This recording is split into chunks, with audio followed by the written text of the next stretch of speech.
கிறிஸ்து இயேசுக்குள் தேவ பக்தியாய் நடக்கிற. அல்லேலூயா.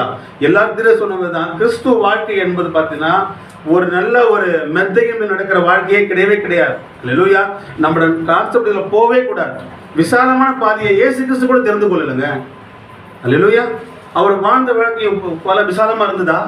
ஒவ்வொரு காலத்துல அதிகமான இடுக்கங்கள் தான் அவருக்கு. அல்லேலூயா. தொல்லைகள், பாடுகள், வட்டியில் தான் என்ன பண்ணாரு? அவர் ஊழியத்தை கொண்டு போனார். அல்லேலூயா.